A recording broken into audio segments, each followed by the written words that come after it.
Salut à toi. Encore une semaine où il s'est passé énormément de choses dans l'univers crypto. Normalement, tu as le programme à ma gauche ou à ma droite et on va directement commencer en parlant d'Elrond. Déjà, cette semaine, ils ont annoncé une nouvelle assez intéressante. Si tu utilises une Ledger, tu pourras stocker tes UGLD sur ta Ledger. Mais, le sujet principal, c'est bien sûr le lancement du RAI. Il y a eu un très très gros problème. Donc, le projet Holoride, c'est un projet qui s'est lancé sur la blockchain Elrond, sur le MyRDEX. C'est un beau projet relié au métaverse. Et ce qui est intéressant de manière stratégique pour Elrond, c'est que ça leur permet de se positionner comme acteur qui part également à la conquête du métaverse, comme on peut le voir dans la vidéo marketing qu'ils ont publiée sur Telegram. Et actuellement, le métaverse a le vent en poupe, donc c'est très très bien de leur part. Mais voilà, quand ils ont lancé le RAID, il y a eu un petit problème, voire un gros problème. En fait, ils ont été victimes de leur succès. Sur Telegram, ils ont également dit que le listing du RAID a été une leçon douloureuse et instructive. Déjà, là, on peut saluer la modestie dont ils font preuve parce qu'ils ne cachent pas les coups durs par lesquels ils peuvent passer. Et Benjamin, le fondateur, a également fait un thread Twitter où il parle de la situation en détail. En fait, il y avait beaucoup de demandes, mais une offre qui était très limitée. Donc tout le monde voulait acheter au listing pour faire du profit, bien sûr. Mais malheureusement, les gagnants de cette stratégie étaient les baleines qui ont pu réaliser de gros profits au détriment de la communauté. Et ce que j'ai vraiment apprécié dans l'attitude de Benjamin, c'est sa transparence, sa réactivité et son écoute par rapport à la communauté. Et l'attitude des fondateurs ou des personnes qui portent un projet crypto de manière générale est aussi importante que les fondamentaux technologiques qu'il y a derrière. D'ailleurs, le fondateur de Binance avait même dit dans une interview pour Forbes Magazine qu'un des critères essentiels pour qu'une crypto soit listée sur Binance, c'est la communauté qu'il y a derrière. Et je te dis ça pour que toi, quand tu gères un projet, ne néglige pas l'aspect communautaire parce que un projet qui a de très bons fondamentaux technologiques, s'il n'y a aucune communauté derrière, malheureusement, il n'est pas sûr d'aller très loin. Alors que si tu as un projet qui a une forte communauté avec des porteurs de projets qui sont vraiment à l'écoute de la communauté, c'est un très bon signe pour le développement du projet. Et c'est aussi pour ça que moi, je suis extrêmement bullish à 1395,16% sur le projet Elrond, MyRDEX et tout ça.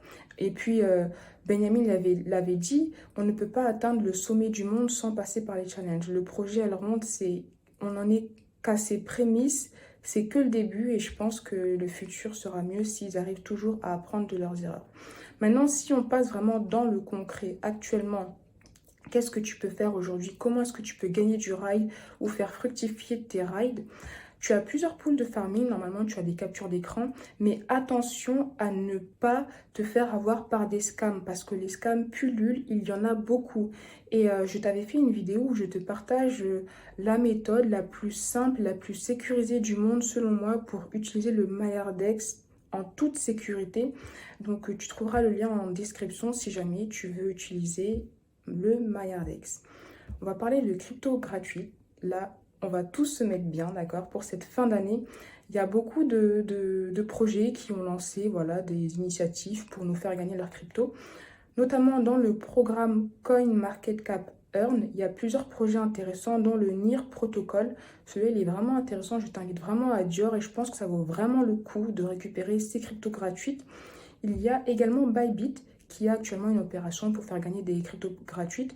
Donc, tu ne perds rien. Et durant les projets, tu peux voir aussi que c'est assez intéressant. Et si jamais tu veux de l'aide pour répondre au quiz, parce que pour gagner des cryptos, tu dois répondre à un quiz, tu trouveras tout ce dont tu as besoin dans le Crypto Kit. Donc, je t'invite à le télécharger. Le lien est en description. Et pense aussi à rejoindre le canal Telegram.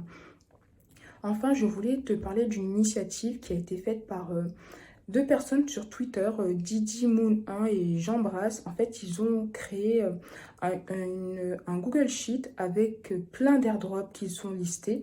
Donc, je te mettrai le lien et puis à voir. Peut-être que tu ne vas pas forcément tous les faire, mais il y a peut-être des airdrops qui pourraient être intéressants pour toi. Donc, à voir. On va parler maintenant d'Elon Musk. Alors, Elon Musk, c'est intéressant. Lui, pour le coup, c'est vraiment un influenceur crypto dans le sens où quand il tweet une crypto, le cours pump, tout simplement. Et là, il a dit qu'il voulait commencer à accepter les paiements en Doge pour certains produits. C'est quelque chose qu'il prévoit de faire. Et après son tweet, le cours a buzzé. Mais rappelle-toi de cette phrase, hein, je te la dis souvent, c'est buy the rumor, sell the news. Donc on achète à la rumeur, on vend à la news. Après le tweet d'Elon Musk, c'est trop tard pour acheter la crypto parce que le pump s'est déjà passé. Mais ce qui est intéressant, c'est que ça montre aussi que même les mêmes coins qui, à la base, ne sont que des blagues, peuvent avoir une utilité comme moyen de paiement si une personne décide de la considérer en tant que telle. Et c'est ce qu'Elon Musk est en train de faire. Je veux aussi te parler de ce jeu de gaming. Alors, je ne le connais pas du tout, mais en fait, ils avaient fait une annonce où ils voulaient inclure des NFT dans leur prochain jeu. Et cette annonce a mal été prise de la part de leur communauté. Ils ont subi une forte opposition qui les ont contraints à faire marche arrière. Et je trouve ça assez particulier parce que, en fait, les NFT, c'est vraiment fait pour redonner le pouvoir aux joueurs. Donc, le NFT, c'est fait pour que le joueur puisse acheter des produits, des objets dans le jeu et que ces jeux-là lui appartiennent. Donc, c'est assez spécial. Et je pense que ça vient peut-être d'un manque de connaissance de la part de cette communauté par rapport aux NFT. Et ça me rappelait une citation qui disait que toute vérité franchit 3 étapes. D'abord, elle est ridiculisée. Ensuite, elle subit une forte opposition. Puis, elle est considérée comme ayant toujours été une évidence. Et j'ai l'impression qu'avec la crypto et les NFT, c'est ce qui est en train de se passer. Donc, pas de souci, c'est normal. Je pense que d'ici quelques mois, années, les NFT seront monnaie courante dans le gaming et j'espère vraiment que les utilisateurs pourront comprendre la vraie valeur ajoutée aux NFT. Si tu as un avis contraire, n'hésite pas à me le dire parce que je serais aussi curieuse de savoir pourquoi des personnes seraient contre le fait d'avoir des NFT dans des jeux. On va parler maintenant de la guerre Adidas-Nike, qui dominera le métaverse. Alors, il y a eu 2 actions très majeures cette semaine. Il y a Nike qui a acheté la boîte RTFK, qui est spécialisée dans les vêtements virtuels, notamment les sneakers et NFT. Donc, je pense qu'ils vont nous envoyer du très, très lourd. Et Adidas, ils ont créé une collection de NFT, en partenariat avec Bored Ape Yacht Club, Punks Comic et G-Money qui est un crypto-influenceur, je crois. Donc l'achat de cette NFT, il va donner aux propriétaires, je crois, l'avantage d'avoir des vêtements Adidas, le survêt qui est porté par le Bored Ape et ils auront également des avantages d'expérience numérique à venir dans un prochain métaverse. Mais il y a une petite anecdote qui est assez intéressante. C'est qu'à la base, les NFT étaient limités à 2 par personne. Mais il y a une personne qui a réussi à en acheter 330. En gros, il a créé un smart contract qui a réussi à créer 165 adresses.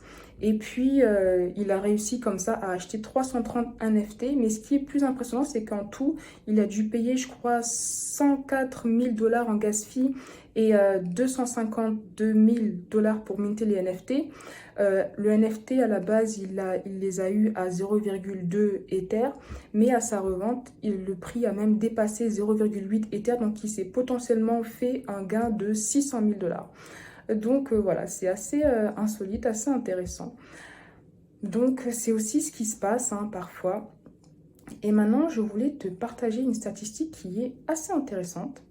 C'est que même si actuellement une infime partie de la population mondiale a connaissance et ou utilise les cryptos et ou est crypto-friendly, si on prend les millionnaires millennials, 83% des millennials possèdent des cryptos. Et c'est sûr que la génération c'est pareil ou ce sera pareil. Et dans la même optique, il y a aussi un milliardaire qui a dit, le milliardaire c'est Ray Diallo, il a dit que il a comparé le Bitcoin à l'or numérique des générations plus jeunes. Donc, le Bitcoin serait une alternative à l'or pour les plus jeunes générations. Et je suis vraiment d'accord avec lui dans le sens où avant, pour faire très, très simple, le signe extérieur de richesse par excellence, c'était peut-être avoir une Rolex. Mais maintenant, c'est avoir un NFT qui vaut plusieurs milliers d'euros et le mettre en photo de profil sur Twitter. Et tous ces signes-là, ça nous montre que, en tout cas, ça me montre, selon moi, qu'on est vraiment bullish dans tout ce qui est NFT, blockchain, et que c'est vraiment là pour rester. C'est la plus grande technologie après Internet. Et ça fait plaisir d'avoir ce genre de retour de la part de millionnaires. Et maintenant, on va voir ensemble le concurrent d'Ethereum. Qui est le concurrent d'Ethereum? En fait, la Bank America, elle s'est montrée être très bullish sur Avalanche. Normalement, tu as la capture d'écran, le journal du coin, ils en parlent très très bien.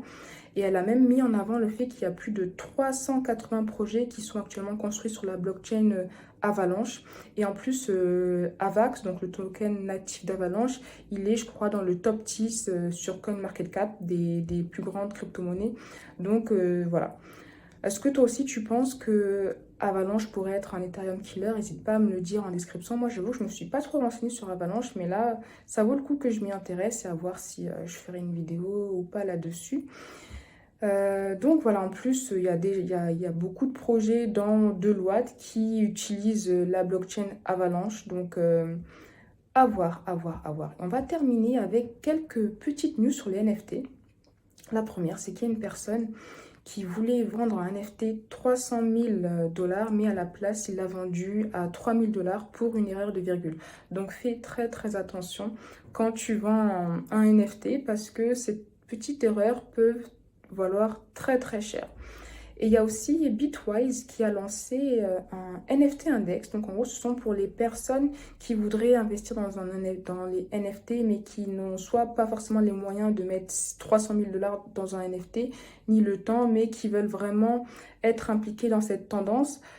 Bitwise a lancé cet NFT index. Malheureusement, ce n'est pas accessible à tous les portefeuilles parce qu'il faut un investissement de minimum 25 000 €.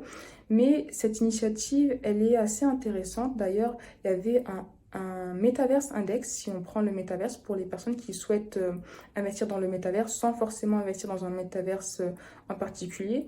Et c'est parfois une alternative assez intéressante et moins risquée. Parce que là, en fait, on est confronté à l'ensemble de la tendance du Metaverse ou du NFT dans le cas du NFT et pas à un seul Metaverse ou NFT en question. Et si c'est quelque chose qui pourrait éventuellement t'intéresser, j'avais fait une vidéo sur le métaverse où je te partage plusieurs possibilités d'investissement dans le métaverse et je te parle du Metaverse Index, donc tu trouveras le lien en description. Et si on continue sur les NFT, il y a le Bored Ape Yacht Club NFT qui vont lancer leur Play to Earn. Donc ça, c'est intéressant parce qu'on voit qu'ils sont en train d'essayer de donner de l'utilité à leur NFT en question. Donc, à voir. Le jeu devrait sortir Q2 2022, je crois. Donc, on reste là, présent, on va suivre le projet. Et il y a, si on parle de plateforme NFT, il y a le cofondateur de Twitch qui va lancer sa marketplace NFT Gaming Fractal. Il y a également Kraken qui va lancer sa marketplace NFT. Donc, on voit qu'il y a beaucoup d'engouement autour des NFT. Il y a même Shopify, une plateforme de référence pour créer un e-commerce très simplement qui va rendre possible la vente de NFT. Et le fondateur de Shopify, il avait déjà montré son engouement, son intérêt pour les NFT en affichant sur Twitter son CryptoPunk en photo de profil. Et là, il est vraiment dans le game en proposant aux e-commerçants de vendre des NFT. Donc, à voir. Il y a beaucoup de hype autour des NFT. Je ne sais pas où ça va aller. Est-ce que c'est là pour durer? On va suivre ça. L'avenir nous le dira. En tout cas, je pense que la technologie en soi est extrêmement révolutionnaire. Les possibilités d'utilisation sont diverses et variées et vont permettre d'inscrire les NFT dans une utilisation quotidienne pour le grand public. Mais la plupart des projets qui naissent actuellement ne sont pas forcément ceux qui perdureront sur le long terme, selon moi. Donc, fais très, très attention. Quand on parle de NFT, il ne faut pas FOMO et acheter le premier NFT pour finalement se rendre compte que le NFT ne valait rien. Dans tous les cas, je ferai une vidéo sur les NFT. Donc, affaire à suivre. C'était tout pour moi. N'hésite pas à me dire ce que tu en penses, les news qui t'ont marqué ou d'autres news que je n'ai pas abordées dans cette crypto news. Si tu as aimé, pense à t'abonner à la chaîne, mettre un petit pouce j'aime, activer la petite cloche. Je te dis les choses basiques. Merci encore infiniment pour ton temps. Pense bien à télécharger ton CryptoKit et rejoindre le canal Telegram. Et puis moi, je te dis à très, très, très, très vite. Ah oui, et pense à Dior. Toujours Dior, Dior, Dior. À très, très, très, très vite.